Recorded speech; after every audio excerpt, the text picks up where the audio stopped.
Hi, my name is Kathryn, and this is my story about God's timing in my life. I grew up in Virginia Beach, and my family didn't go to church, but as I look back on my life, I see that God was really trying. He gave me opportunities with friends to go to church. Children I babysat, their parents asked me to go to church with them, and I did. And I went on a retreat. I did some youth group with friends. I was lucky enough to go to a Christian summer camp for 3 years that I loved, but I get it. I was a good person. I was a moral person. I enjoyed, it was more of a social thing. And then I went to college and had some good Christian friends. He just put Christian friends in my life, absolutely, but I wasn't a Christian.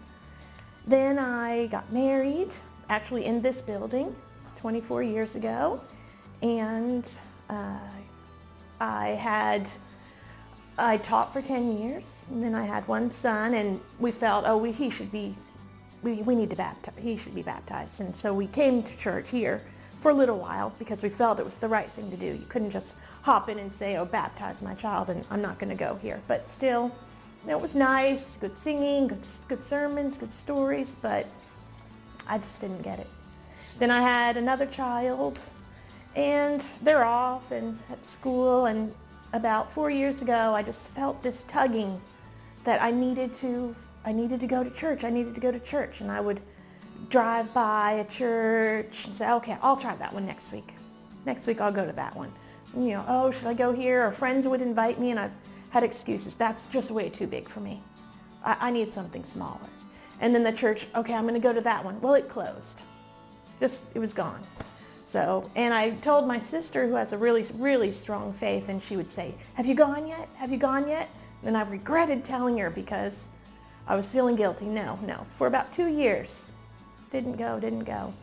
And then Spring Run bought this building, and I think they bought it in August. Did he buy it in August? And then September, like 2 years ago, end of September, I was like, I'm going. So I came by myself. I told my family I'm going to church, and I drove the 3 minutes here, and I sat in the parking lot by myself, scared. So I texted my sister, and I said, I'm in the parking lot. I'm in the parking lot of a church. She's like, go in. God is waiting for you. So, okay, I'll go in. And I did. I came in, and I found a little spot that I could just sit, and people were, hello, nice to meet you, and very welcoming, very nice. And once it was over, I zipped out, didn't want, to call any attention to myself. But, so I came back, and I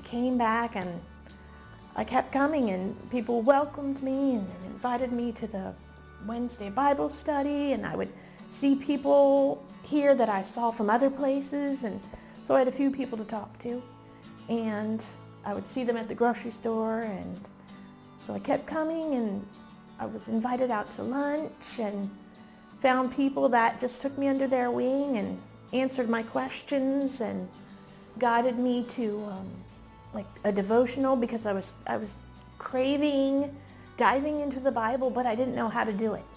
And I didn't know, the difference between a great book to start with for beginners, or I didn't know where to start. So people guided me and answered my questions, even though you felt silly saying, who do I pray to? Do I pray to God? Dear God, or do I pray to Jesus? I didn't know what to do, but they were like, that's not silly, ask us anything. And I could. We would go on walks and just talk. And I took classes. I took Christianity Explored. I took the new members class. And eventually, after a year of coming, religiously coming, and someone said to me, it's time. It's time for you to join the church. Another out of my comfort zone.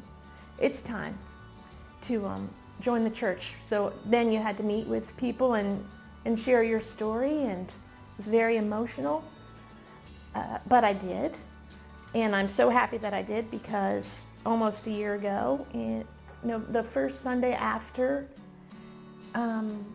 Thanksgiving, I was baptized and became a member of the church, and it was just a wonderful day for me, and my whole family was here. I usually attend church alone, but my parents came because they saw a change in me, and my husband and my children came, and Thanksgiving was at my house this year, so my sister and her family were able to be here, and it was just a wonderful thing to get in front of everybody and say, yes, I believe. Yes, it's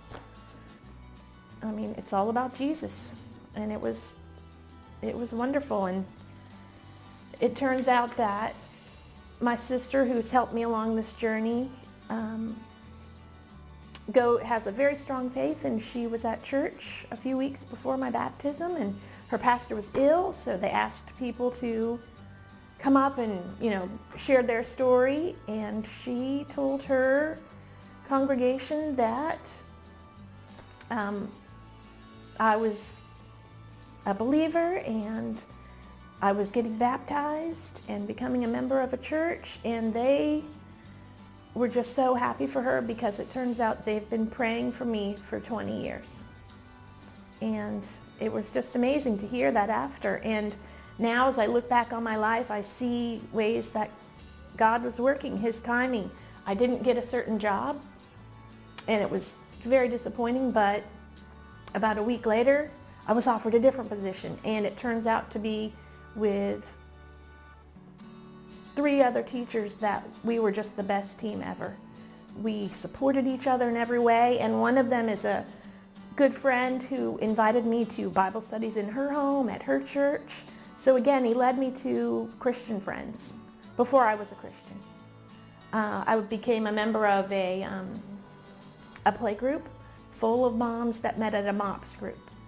I became a member of a card club where we get together once a month and play some kind of cards, and they were all Christian women. Strong faiths, and so I had this support system before I even, in my 40s, became a Christian. I feel drawn to listen to worship music in my car, and when I'm folding laundry, I put my headphones in, but it brings me to tears. So every Sunday, I stand in my spot, and I'm a horrible singer, so I feel very sorry for the people in front of me, but I've always wanted to be able to sing, and I feel like God has provided me. I can sing, even though it doesn't sound maybe great to the human ear. God is letting me sing, but I have to hold back tears. Every single Sunday, I have to hold in tears because they make me weep. At the women's retreat, they sang At the Foot of the Cross, and all these people, some I knew well and some I didn't, and my sister was there. I just cried, and then I looked around at my support system and crying, because it's just so moving to know that you're not alone and that I'm loved, even if I'm at church by myself and all these other families and husbands have their arms around their wives and I'm there sitting with friends. I don't have to feel alone because God has His arms wrapped around me. I guess that prayer, I've seen prayers answered in my life, and it's wonderful to be able to pray for people and have people that will pray for me. Since I was 30, I've suffered with hundreds of kidney stones, and very, bad and painful, and I couldn't make it. I've been to the emergency room many, many times, and ever since I've had this great group to pray for me, I've had 2 really bad kidney stones, and their prayers have made it easier. On my way to the doctor, I couldn't talk. I just was like, please get me there, please get me there. They were praying for me, and on 288, on the way to the doctor's office, I just felt this relief because the stone had dropped into my bladder, and then you can talk again. It's instant relief. You're still uncomfortable because of some of the after pain, but those prayers made that kidney stone come, that God helped me, and I knew it. So I had to tell the x-ray technician that my friends prayed for me, and that's why I passed it. And I had to tell the doctor that I told my friends to pray for me. I mean, that's why it's, it came out before I got here.